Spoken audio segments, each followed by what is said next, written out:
Google में search करना अप्पय्य दीक्षित। क्या नाम? अप्पय्य दीक्षित। दीक्षित परंपरा तमिलनाडु में चिदंबरम में बहुत बड़ी परंपरा है। आपको पता है भगवान शंकर ने स्वयं प्रकट होकर चिदंबरम के दीक्षितों को वरदान दिया है कि मैं तुम्हारे परिवार का सदस्य हूं।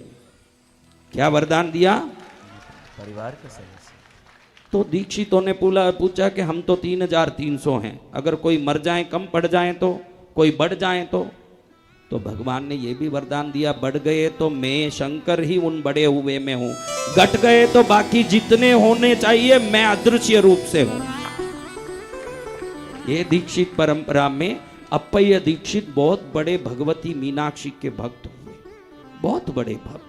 तिरुमलाई नायक के समय में, अपन अभी जो कहानी सुने मालिकापुर के तिरुमलाई नायक के समय की सुन रहे हैं।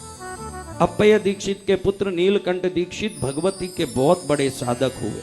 उनके पांडित्य, विद्वता, ज्ञान को देख के नायक राजा ने उनको अपना मंत्री बनाया। क्या बनाया?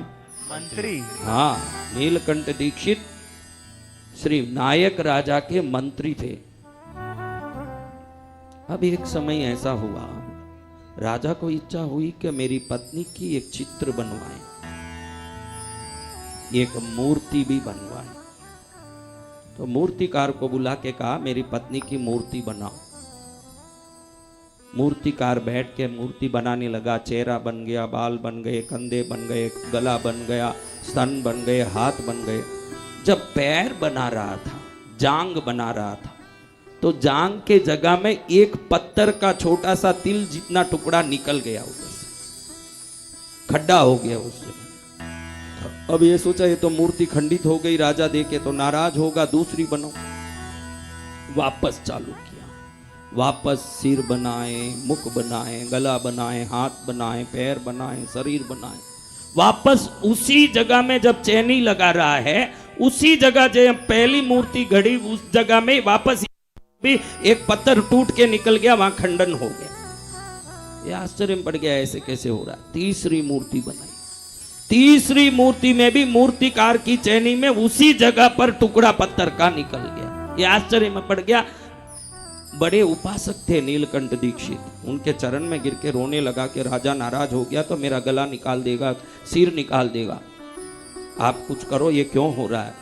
नीलकंठ दीक्षित ने 1 मिनट आंख बंद करके ध्यान किया तो उनको तो भगवती की सिद्धि थी। उन्होंने एक क्षण में देख लिया कि उस जगह में राजा की पत्नी यानी रानी के जांग में उस जगह में एक तिल है।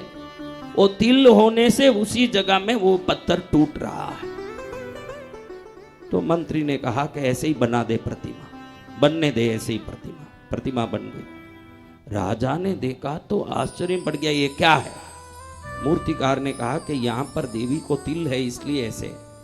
राजा को गुस्सा आया कि मेरी पत्नी के जांग के तिल का इसको कैसे ज्ञान हुआ।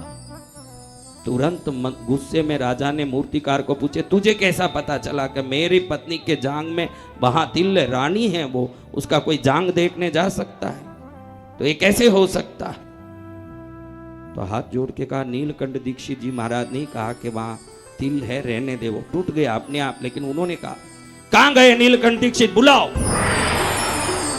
राजा ने सोचा नहीं, राजेश्वरी नरकेश्वरी कहते ना कभी कभी गुस्से में कुछ भी कर देते हैं। उसी समय राजा नायक राजा ने आदेश दिया कि नीलकंठ दीक्षित के दोनों आंख में अंगार लगा दिया जाए।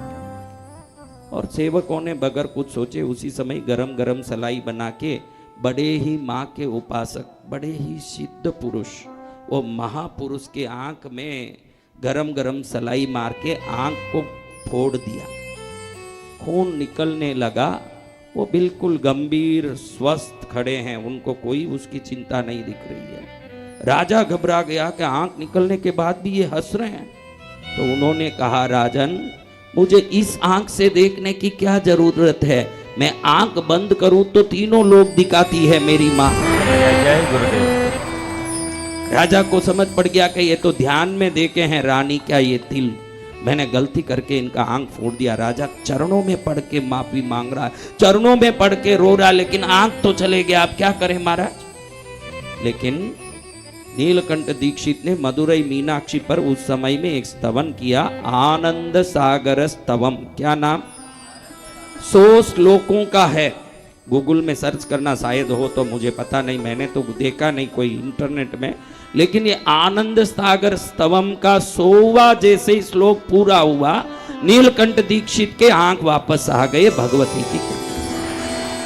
ये भी 200 साल पहले हुआ, गजट में है। आपको यही बातें बता रहा हूं जो समीप में हुई है, कोई महिषासुर की कहानी नहीं बता रहा हूं, क्योंकि वो आपने बहुत सुना है।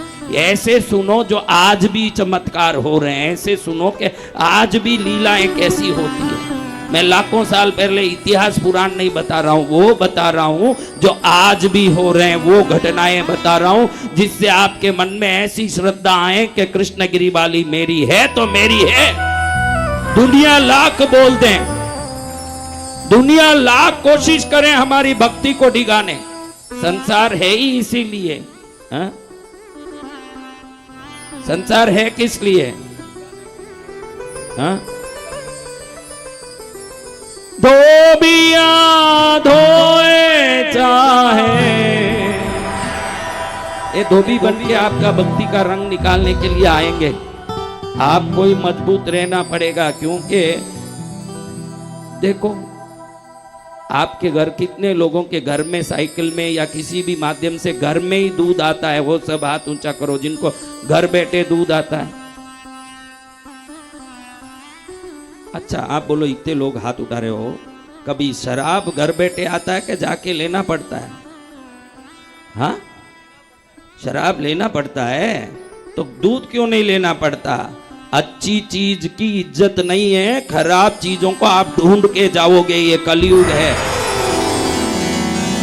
खराब चीजें बिकेगी, ऐसे कलयुग में अच्छी चीजों की निंदा होगी। ध्यान रखना, आप ध्यान रखना। अपने गांव में भी आप खुशहाल होना चाहते हो, कौन कौन खुशहाल होना चाहते हैं? तो आपके गांव के कोई भी मंदिर हो, अपने गांव में अपने घर के पास कोई मंदिर हो, उसमें बराबर दीपक जलें, उसमें बराबर पूजा हो। एक छोटा सा 500 रुपए का भी महीने में खर्च करके, दिन के 20 रुपए के खर्च का 5 रुपए का फूल, 5 रुपए का दीपक, 10 रुपए के नैवेद्य पूजा सामान, एक पेड़ा भी दोने में रख के, एक छोटा दीपक, एक पुष्प भी चढ़ा के 10 रुपए का पेड़ा चढ़ा लोगे। अगर गांव के देवता खुश रहेंगे तो घर के सदस्य खुश होंगे। जय जय गुरुदेव। हर एक को यह प्रयत्न करना चाहिए कि मेरे घर के पास का मंदिर सुरक्षित भी हो और हर प्रकार से वहां पर कर्म श्रेष्ठ बने हुए रहें, ये ध्यान रखना चाहिए। 99% मैं नीमच गया हूँ, कई छोटे छोटे गांव, अभी नाम क्या लूं, कितने ही गांव गया, देखा कि उन मंदिरों में कहीं एक भी मंदिर में आज तक मैंने अखंड दीपक कहीं नहीं देखा। कहीं अखंड दीपक ही नहीं है। ये कृष्णगिरी है, विश्व में, पूरे विश्व में कृष्णगिरी 40 अखंड दीपक घी के 365 दिन 24 घंटे जलते हैं। पूरे विश्व में एक ही स्थान है, कोई भी शक्तिपीठ ज्योतिर्लिंग में नहीं है 40 दीपक, ब्रह्मांड में नहीं है। 7000 किलो घी सिर्फ दीपक में जाता है, और वर्ष में 40,000 किलो घी यहाँ हवन में जाता है। कैसा पवित्र ऊर्जा होगा इसका। यहाँ की शक्ति यहाँ के शुद्ध विधि विधान के कारण है। जो कृष्णगिरी आया कभी नहीं गया खाली, उसकी भर गई झोली, 56 भोग आ गए उसके थाली। तो ऐसे कृष्णगिरी को नमन करते हुए, आप सबकी भक्ति को देख के प्रसन्न होते हुए, मैंने कहा कि नीलकंठ दीक्षित जी ने जो स्तवन किया उसका नाम है आनंद सागर स्तवम। क्या नाम है? कभी सर्च करना। आपका भी जीवन में कोई बहुत ही कठिन समस्या आ गई, देखो आंख फूट जाना, इससे भी बदतर हालत क्या होगी। अगर ये स्तवन करते ही भगवती ने उस भयंकर बदतर हालत से भी उभार दिया, तो उस स्तवन में कितनी शक्ति होगी। कभी भी संकट आए ना, हाय हाय नहीं करना। हमारे महापुरुषों ने जिन उपायों से उन संकटों से मुक्ति पाई, उन महापुरुषों के रास्ते में उसी उपाय से मुक्ति पाने की कोशिश करना। ये कोशिश करना कि उन्होंने क्या किया। उन्होंने करके हमको रास्ता दिखा दिया। बड़ों का यही तो महिमा है। महाजनो ये न गतसा पंता इति भव्य जने। भव्य जन उसको कहते हैं जो अपने पूर्वजों के रास्ते पर चलते हैं। महाजनो ये न गतसा पंता इति भव्य जने। वही महापुरुषों के रास्ते में चलोगे, अपनी मर्जी से चलोगे, काम नहीं चलेगा। हाँ, महापुरुषों के बताए मार्ग में चलोगे, महापुरुषों की कृपा होगी, आपका भी उद्धार तो होना ही है। क्यों नहीं होगा? क्योंकि जैसे सूर्य उग गया तो उजाला आएगा, ये गारंटी है। कृष्णगिरी आए तो उद्धार होगा, ये भी गारंटी है। क्या है? गारंटी। हाँ, गारंटी वाला काम किया आपने, कोई गड़बड़ वाला काम नहीं किया। आपने अगर कोई जिंदगी में एक काम अगर अच्छा किया है तो वो कृष्णगिरी आने का काम किया। अगर कोई पूछे कि भाई कोई अच्छा काम तुमने किया, वो काम बताओ, तो एक ही काम है अच्छा काम। भूले भटके स्वार्थ से, लोभ से, किसी भी कारण से आए, भाई दूध किसी भी कारण से पियो तो भी मिठाई होगा। कृष्णगिरी किसी कारण से भी आओ तो भलाई करेगा। ऐसे भले काम, ऐसे भले भाग बनने पहुंच गए हमारा धन्य। 7 दिन तो हाथ से, अब कितने हैं? हाँ, फिर अपने अपने रास्ते पकड़ने हैं। किसी का कौन सा रास्ता, इधर बिहार, मध्य प्रदेश, उत्तर प्रदेश, पंजाब, उड़ीसा से तो जाएंगे अपना रास्ता पकड़ के। रसिया वाले को भी रसिया जाना पड़ेगा, ऑस्ट्रेलिया वाले को, अमेरिका वाले धर्मेश भाई को कहाँ जाना पड़ेगा? हाँ, कहीं भी जाओ। मैंने बोला सुबह उठते ही कृष्णगिरी की जय हो, तीर्थ की जय हो, माँ की जय हो।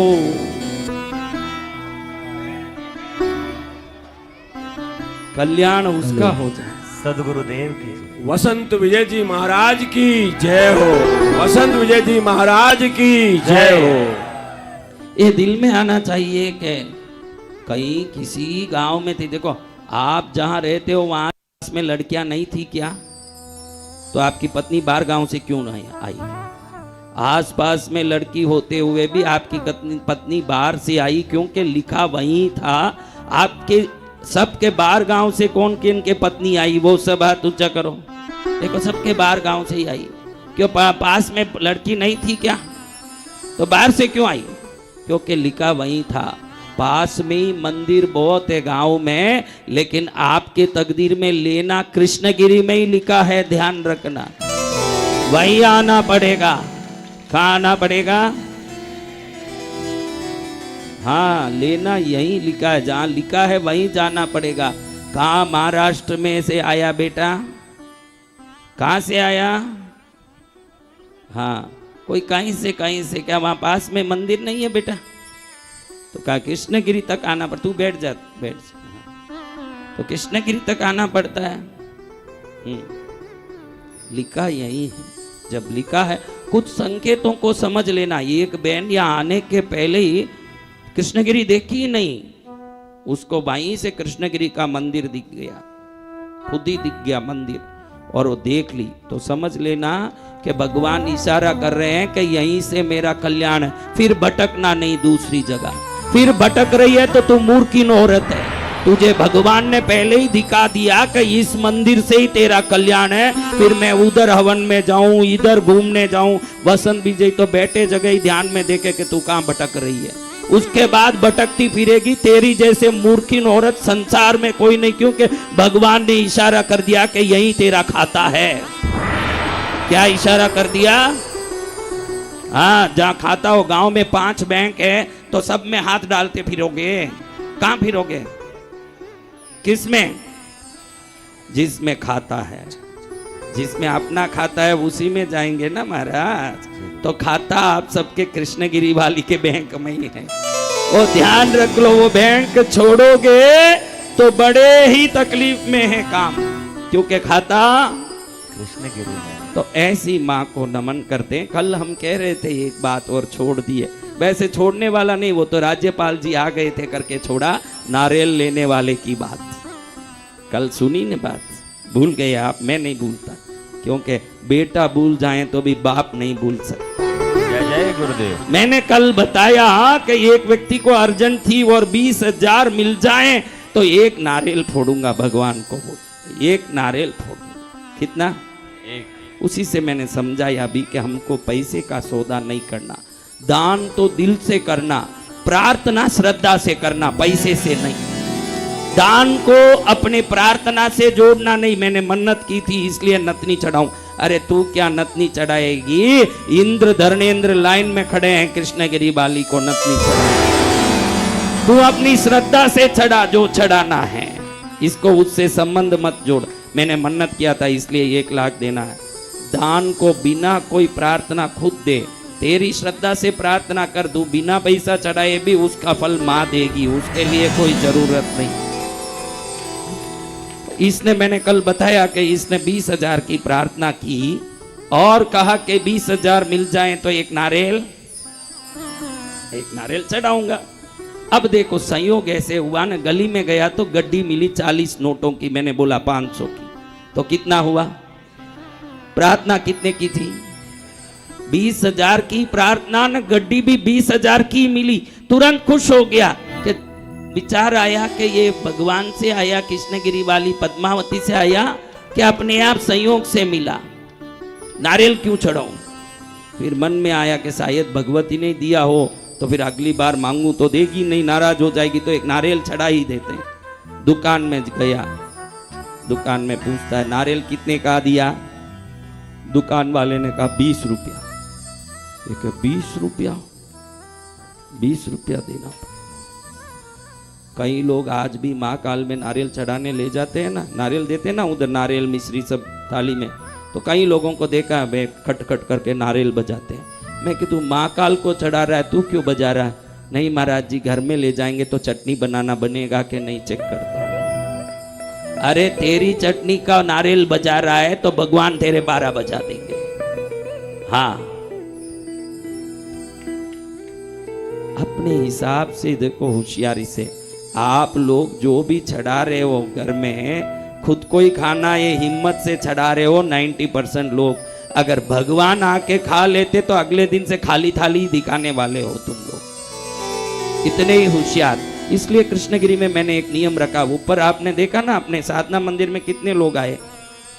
हाँ, मैंने सौगन लिया है, मेरे सभी बच्चों को सौगन दिया है, जितने वहां सेवा करते हैं सौगन दिया है कि इस नैवेद्य को, प्रसाद को कोई नहीं खाएंगे, क्योंकि हर जगह ये जो दरबारों के भगवान के स्थान का प्रसाद खुद खाते हैं संत जी और उनके चेले।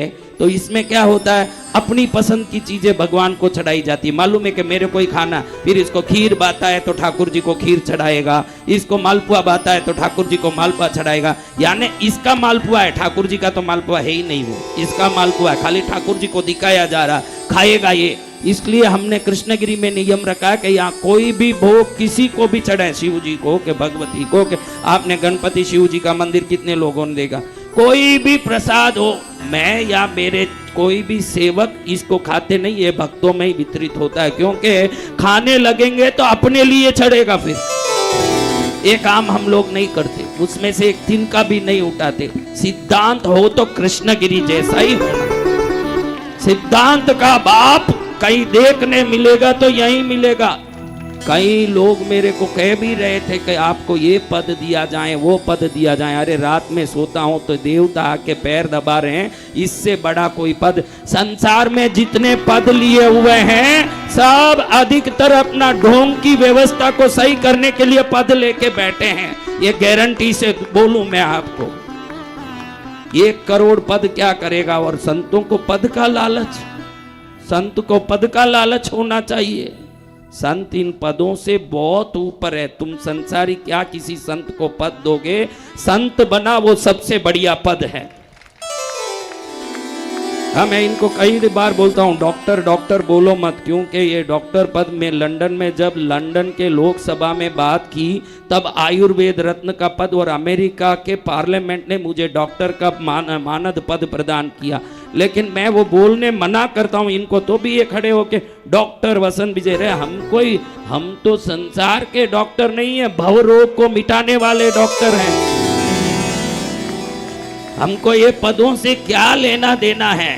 रात हुई, देवता आ रहे हैं पैर दबाने, गुरुजी पैर दबा दूं क्या? ठीक है भाई दबा, जिसके पैर देवता दबाते हों, उससे बढ़िया कोई पद, कोई विशेष पदवी, कोई विशेष कुछ होता होगा। संसार में जिसने पद प्राप्त किया होगा उसने जरूर संसारी से ही पद प्राप्त किया होगा, या संसार में रहने वाले संत से प्राप्त किया होगा। हमने तो भगवती से बेटे का पद प्राप्त कर लिया, बहुत बढ़िया पद प्राप्त कर लिया। और क्या प्राप्त करना बोलिए? तो हम देख रहे हैं कि नारियल का भाव कितना बोला, तो इसको लगा 20 देना पड़ेगा। दुकान वाले कोई पूछता है और कहीं सस्ता मिलेगा क्या, वो पहले बिजी है धंधे में, इसके पूछते ही वो चिढ़ गया, हाँ बहुत मिलेगा, जा बगीचे में बहुत पड़े हैं वहां मिलेगा सस्ते में। इसको सच लग गया, ये पहुंच गया, दूर दूर तक ढूंढते 2 किलोमीटर चला, क्योंकि बगीचे में होलसेल होगा, सस्ते में मिलेगा। 2 किलोमीटर चला और बगीचे में पहुंच गया। देखा बगीचा वाला बैठा है, नारियल कैसे दिया? अरे नारियल यहाँ ऐसे नहीं देते, 1-2, कितने नारियल चाहिए? नारियल लेना तो 200-500 लेना पड़ेगा। 200-500 नहीं भाई, एक नारियल चाहिए। यहाँ एक सब देते नहीं, होलसेल काम है, बगीचा है, यहाँ तो होलसेल देते हैं, तेरे को लेना है क्या? उसके जाके चिप चिप करने लगा, एक नारियल दे दो, एक नारियल दे दो। ये देखा कि छोड़ ही नहीं रहा, पीड़ा निकले यहाँ से, वो राजी हो गया एक देने, क्योंकि यहाँ से छूटे तो बस वो इतना परेशान हो गया। वो बोले 10 रुपया दे, एक नारियल ले ले। 10 रुपए से कम में कुछ मिलेगा क्या? उसने बोला देख बाढ़ में गया तेरा 10 रुपया, तू जा देख उधर दे, समुद्र किनारे एक नारियल का झाड़ है ना, वो किसी का नहीं है, सरकारी है, उसमें नारियल लगे हुए हैं, जा तोड़ ले, फोगट में ही मिलेगा। ये सोचा कि चलो फोगट में मिलेगा, अपना 20,000 धोती में बांध लिया, इधर धोती में बांध के उस नदी किनारे गया और जाके झाड़ पर चढ़ा। वो झाड़ ऐसा था थोड़ा यूं टेढ़ा हुआ कि नीचे से तो सीधा ही था, टेढ़ा था, आधे में जाने के बाद नदी के ऊपर जा रहा था। इसको चढ़ने तो आता नहीं, और पैसे बांध लिए धोती में और चढ़ा ऊपर। अब चढ़ने तो आया ना, वो इसके बाहर से पूरा झुक गया आगे से झाड़, और नदी की तरफ जाके झुकने लगा। अब इसको उतरने तो नहीं आए, थोड़ा हाथ ऐसे ऐसे करने लगा, लटक गया उसमें। अब एक ही पत्ता पकड़ के लटक रहा है। अब ये देखा कि नीचे पड़ूंगा तो ओम राम हो जाएगा मेरा, अब क्या करूं? नीचे से एक हाथी वाला जा रहा था उस तरफ से, उसको जोर से चिल्लाया, हाथी वाला, हाथी वाला। ओके क्या है? थोड़ा अपनी हाथी नजदीक लाना इधर से, और तू हाथी पर चढ़ के मेरा पैर पकड़ ले, मैं बच जाऊंगा तो तेरे को 10,000 दूंगा। कितना बचने के चक्कर में, कितना बचा नहीं आया। आप ऐसे ऐसी होशियारी तो नहीं कर रहे हो, अच्छे से सोचना, इसीलिए ये कहानी बता रहा हूं। आप हरदम जीवन में 10 बचाने के चक्कर में ही 10,000 बिगाड़ते हो। ईश्वर के घर में आए हो, खुले से दान करो और खुले से भक्ति करो, उसमें कोई एक पीछे आगे होने का काम नहीं। जो मेरा है वो तेरा है माँ, तो फिर माँ बोलेगी जो मेरा है वो तेरा है बेटा। अब हाथी वाला देखे कि दिन भर मुंह मारते फिरूं तो भी ये हाथी के सुन में कोई 10 रुपया देता है, कोई 20 रुपया देता है, ये 10,000 दे रहा है, तो इसमें तकलीफ क्या है? ये गया उधर सीधा जहां से ये लटक रहा था, हाथी को खड़ाया, हाथी के ऊपर ये खड़ा, उसका पैर पकड़ा ताकि टाइट से पकड़े और वो नीचे आ जाए। जैसे ही ये पकड़ा, हाथी सरक गया आगे। अब यही लटके, ये कहे हाथी वाला कि भाई तू ऊपर से वो पत्ता मत छोड़ देना, मैं तुझे 20,000 दूंगा। अब ये देखे कि लाख रुपया तो आया, 20,000 और आ रहा है, तो इसने बोला कि भाई ठीक है मैं ध्यान रखता हूं। अब पत्ता कितनी देर टिकेगा? थोड़ा हवा में हिलने लगा, दोनों हिलने लगे, जैसे ही हिले ऐसा हो गया काम ऊपर वाले का। कैसे हो गया? कैसे हो गया? वो उठ 1 मिनट उठ, मैं बोला ना 5 बार उठाऊंगा। अभी कितनी बार उठाया? 5 बार उठाया मैंने। थोड़ा घूम, ऐसे घूम, नहीं वो सब मत करना, हाँ कुछ मत करना, पीछे घूम उधर, हाँ देखो, हाँ ये समय समय पर जॉनी वॉकर आते हैं, आके जाते। बेटा तू कुछ मत दिखाओ, दिखना है जो खुद दिखेगा, तू घूम, इधर घूम, हाँ बैठ जा। 2 बार हो गया और 3 बार बाकी है। अब ऊपर से क्या हुआ, उसकी धोती खुल गई। धोती में बांध के क्या रखी थी।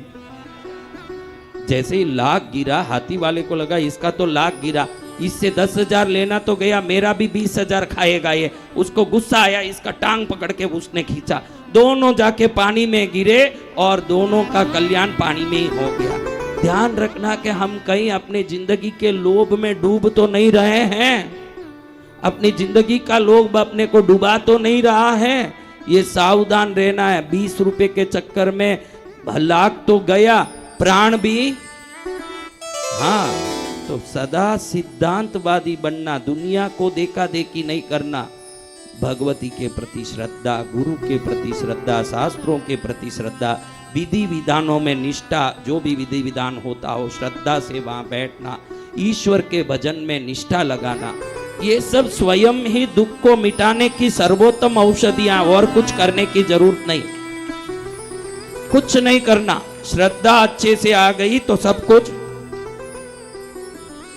आज दिन है काल रात्रि माँ का। क्या माँ?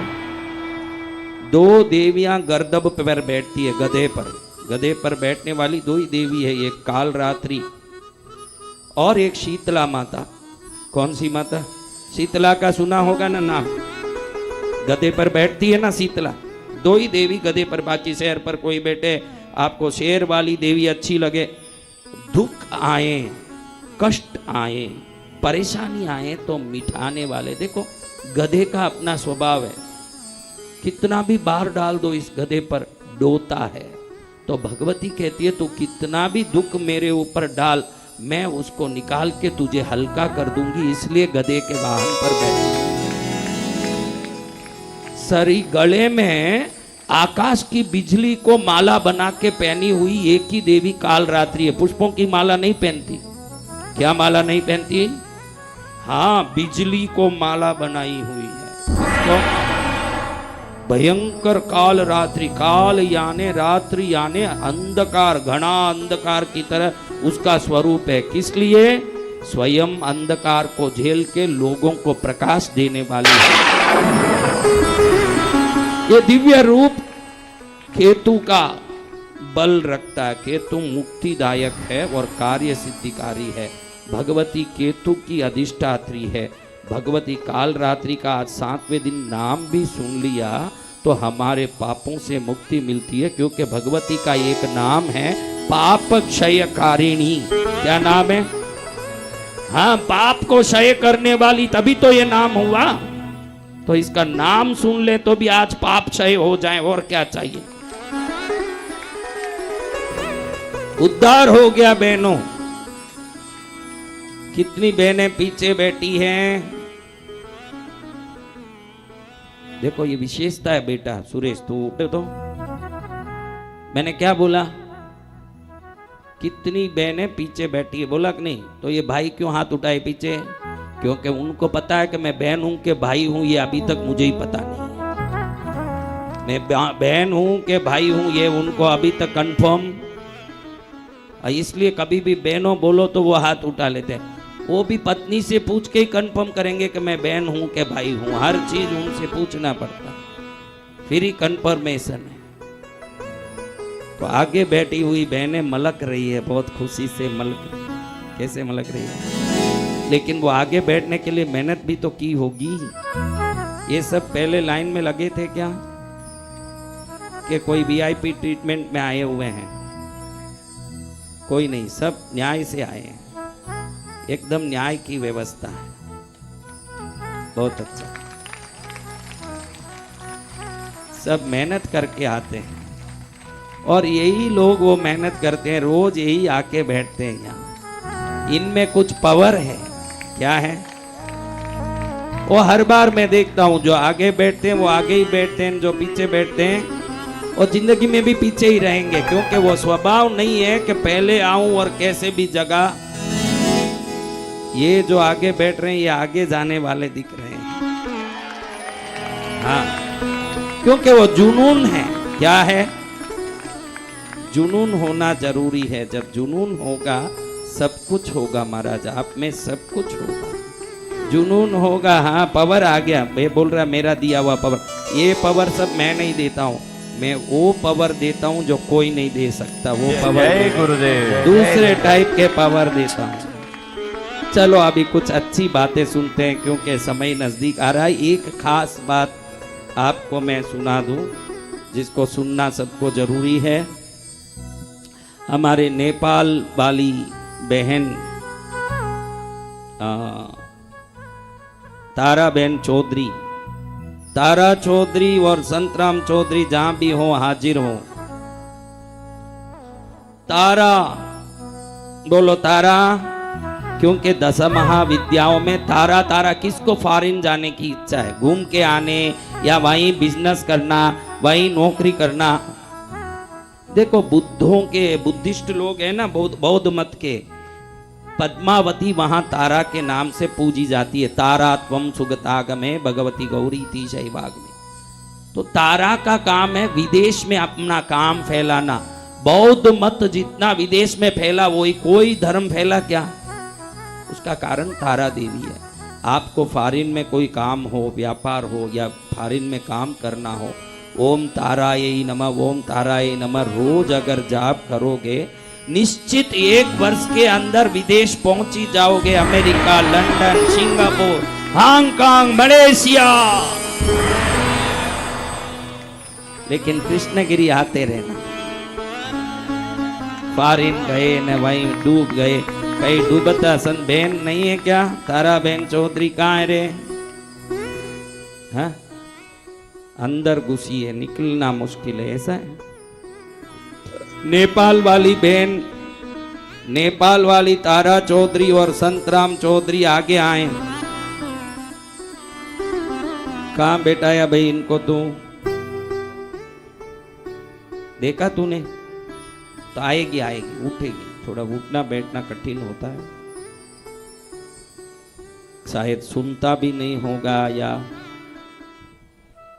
संत राम जी तो आ रहे हैं लग रहा है। टोपी पहने वही है।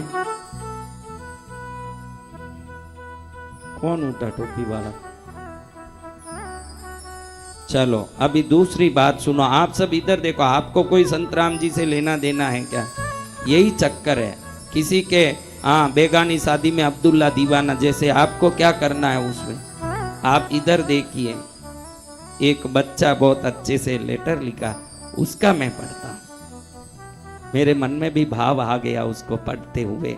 इस बच्चे ने उस बच्चे की सिफारिश की तो माँ के बच्चे को भाव आ गया। दिग्विजय प्रकाश पाटिल लातूर महाराष्ट्र से भैरव अष्टमी का 9 दिन का आयोजन संपूर्ण खर्च के साथ, क्योंकि सबको पता है कि मेरा भैरवाष्टमी करोड़ों में होता है क्योंकि भैरव जी का उपासक हूँ। लेकिन बालक ने कितनी भाव रख लिए कि मैं 9 दिन तक संपूर्ण भंडारा और समस्त यज्ञ पूजादि कार्यक्रम से लेके कथा से लेके सब कुछ मैं कराऊंगा। सही बात है, तू ही है वो। मैं सोचा कोई बुढ़ा यूं हाथ में लाठी लेके, लातूर सोचते ही लाठी याद आ गई मेरे को। कोई लाठी लेके आएगा बूढ़ा, लेकिन मुझे पता नहीं कि तुम ऐसे सिक्सर मार दोगे, न ऐसे बाउंड्री से बाल बाहर हो जाएगा, न ये सब मैंने सोचा ही नहीं था। लेकिन बच्चे की भावना को तुम लोगों ने परख लिया है, कमिटी ने सब बात कर ली है। माता जी कहाँ? ठीक है, माता जी वहाँ खड़ी है, माता जी भी खुश हैं, बेटा भी खुश है। और उधर आऊँगा तो सबसे बड़ा फायदा होगा कि तू जिस दुकान से राशन खाता है उधर से मेरे को भी खाना मिलेगा, मेरा भी थोड़ा शरीर। तुमने इनसे सब बात कर लिया भाई, हर तरह से सब समझा दिया मेरी बात। हाँ, क्योंकि हम लोग यूं बकरी जावे गाय जावे जैसे नहीं जाते, हाथी जावे जैसे जाते हैं। इसलिए थोड़ा ये बात सच्ची है कि कोई भी अगर 20 कथा कराए, मेरी 1 कथा में उतना खर्चा होता है, वो सब दुनिया जानती है। इसलिए वो सब समझ के ही काम करना पड़ता है बेटा। ऐसा नहीं कि मन सज ज्ञान में बोलने लगूंगा।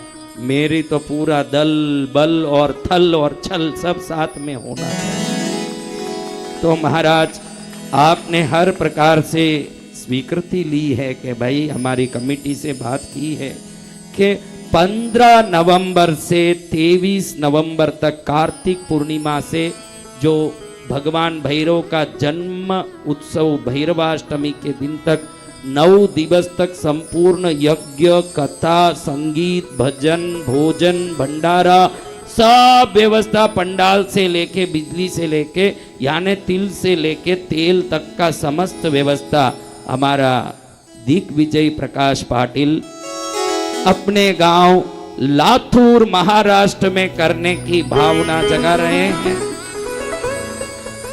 और हम तो भैरवाष्टमी बेटा बड़े बड़े तीर्थ में ही किए हैं, काशी में जहाँ भैरव रहते हैं। हमने आज तक तो ऐसे ही किया, जहाँ भैरव जी रहते हैं वहीं भैरवाष्टमी की। पहली बार दूसरी जगह करेंगे, लेकिन भाव भी अच्छा है और वहाँ राशन की दुकानें भी अच्छी लग रही है। उस गांव में राशन की दुकानें भी अच्छी लग रही है। तो तुम्हारी भावना को स्वीकृति देते हुए हम भैरवाष्टमी का कार्यक्रम 9 दिवस हमारा करोड़ों रुपया खर्च होगा, ये ध्यान है ना तुमको, पता है ना सब? हाँ हाँ, फिर ध्यान रखो। चलो बहुत अच्छा है। हम 15 नवंबर से 23 नवंबर तक भैरवाष्टमी का कार्यक्रम हमारा प्यारा पुत्र दिग्विजय प्रकाश पाटिल लातूर महाराष्ट्र के आयोजन में करने की शुभ आशीर्वाद। जय जय गुरुदेव। ये माला का इसने कहा वो सुबह से 8 बजे से माला लेके घूमता है, माला पहराओ माला पहराओ। इसने कहा कि माला तो पहराऊंगा तो ऐसे पहराऊंगा कि बड़ी माला ही पहराऊंगा। बोलो दयालु गुरुदेव की। देखो आप में कोई करोड़ रुपया खर्च करने मैंने बोला क्या? कितना दिल बड़ा और भक्ति बड़ी है, उसके लिए ताली बजाने भी एक दिल नहीं आया भाई, फिर तो क्या है।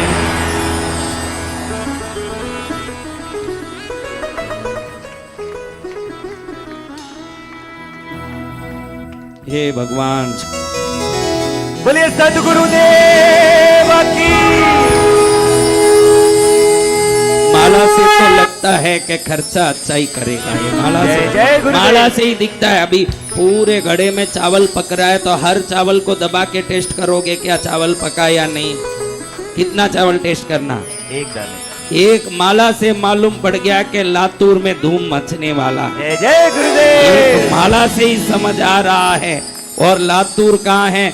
देख बेटा, मैं कई वर्षों से कार्यक्रम करता हूँ, हर वर्ष लातूर से कोई ना कोई यहाँ आता है। इतने भगत लातूर में ही मेरे हैं, पहले ही बता दूं। लातूर भरा है मेरे भक्तों से, इसलिए कोई कमी नहीं। खाली थोड़ा वहाँ आके एक काम करूंगा, मराठी सीख लूंगा, थोड़ा काई कटले करना है, थोड़ा जवण जमले का। हाँ चलो ऐसे महाराष्ट्र जाएंगे, क्योंकि वो है ही महाराष्ट्र। मैं मेरे भगवंतों में देखा, अपने महाराष्ट्र के 2 संतों को गुरु मान के पूजा करता हूँ रोज। एक तो संत ज्ञानेश्वर है ही, तो ऐसे महाराष्ट्र संत भूमि है। एकनाथ, तुकाराम, ज्ञानेश्वर, साईनाथ, कितने संत। और महाराष्ट्र वाले कभी भी मेरे पास आते हैं, एक बात अच्छी लगती है, कुछ भी बोलो, हाओ हाओ हाओ हाओ। भक्ति बड़ी है महाराष्ट्र की भक्ति, इसलिए तो उसको राष्ट्रों में महाराष्ट्र नाम मिला है। वो भाई कहाँ गई बेन?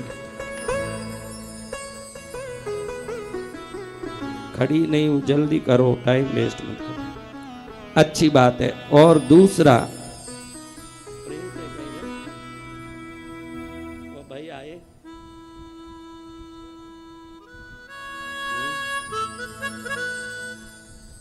तो अभी काम नहीं आएगा, हवन कुटीर में देखो।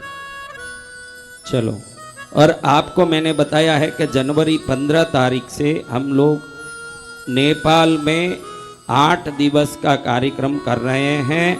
तो आप सबको भी उन्होंने आमंत्रित किया है कि भक्त सब नेपाल अवश्य पधारें ऐसे। और जब नेपाल जा रहे हैं, इधर मेरे पास कई निवेदन आए हैं, लेकिन इतना समय नहीं है कि जगह जगह कथा करें, क्योंकि हमके साधक स्वभाव ही है, कोई कथाकार नहीं है। और 1 रुपया भी कथा के नाम से कहीं से लेते नहीं, और 1 रुपया भी कृष्णगिरी के लिए वहां से लेके आते भी नहीं है। ये दोनों बात ध्यान रखना।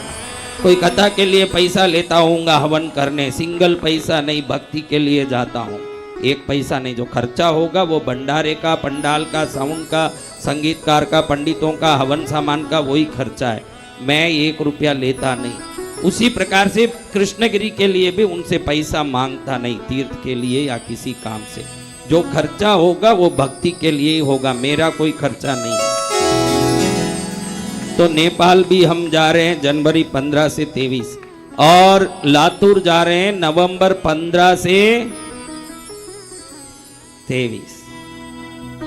फिर जनवरी 15 से भी वही 15 से ही है, जनवरी 15, नवंबर भी 15 से ही है। साथ में आप नेपाल जा रहे हो, तो हमारी बहन ने खुशी खुशी बताया है, श्रीमती पूनम पांडे, पति ओम प्रकाश, उन्होंने खुशी जताई है कि decoration, camera, music, pandal, light, pandit, डोल, ठहरने की व्यवस्था, सारे भोजन सहित व्यवस्था करेंगे, मीडिया खर्चा सब करेंगे। आपको खुशी खुशी नेपाल जाते समय हमारे खुशी नगर में भी कार्यक्रम करना है, कथा करनी है। खुशी खुशी कहाँ करना है? तो ऐसे बहन को भी, क्योंकि नेपाल जा ही रहे हैं, वहाँ से इन्होंने बताया, हमारे बच्चों ने, कितना घंटा लगता है? 4 घंटा लगता है। तो हम नेपाल जाने के बाद वहाँ से 5-7 दिन में, यानी जनवरी 23 को कार्यक्रम खत्म होगा, करीब जनवरी 30 से 8 दिवसीय कार्यक्रम खुशी नगर में भी आपके आयोजन में करेंगे। और बाकी जितने लोगों ने कथा के लिए कहा है, आप कमेटी से बात करिएगा, मेरे पास टाइम नहीं है। आगे जैसा समय हमारे पास दिखेगा वैसे आपको मैं आगे बताऊंगा, क्योंकि हम तो साधक स्वभाव ही, आपने देखा ही होगा मेरा जीवन। मैं सुबह 9 बजे पूजा में जाऊं, 2:30 बजे पूरा होता है, 3 बजे यहाँ आ जाता हूँ, तो सीधा हवन कुटीरी जाता हूँ, बीच में किसी काम के लिए कहीं नहीं जाता। और रात में 12 बजती है, फिर ऊपर जाके साधना करता हूँ। ये मेरा काम है। मैं कोई कथाकार हूँ नहीं कि आप बुलाओ तो मैं आऊँ न कथा बाँचूँ, लेकिन आपकी भक्ति को स्वीकार करते हुए सबसे बढ़िया है कि भैरवाष्टमी सबसे बड़ा एक कार्यक्रम होता है हमारे जीवन में, क्योंकि मैं भैरव का साधक हूँ, भैरव आराधक हूँ। 7 वर्ष काशी के श्मशान में रहा हूँ भैरव साधना में, तो मेरा जीवन श्वास भैरव को समर्पित है। तो ये भैरवाष्टमी लातूर में होना महाराष्ट्र वासियों के लिए सबसे बढ़िया एक शुभ समाचार, सबसे बढ़िया उत्तम समाचार है कि भाई गुरुदेव महाराष्ट्र में आके क्या आप करेंगे?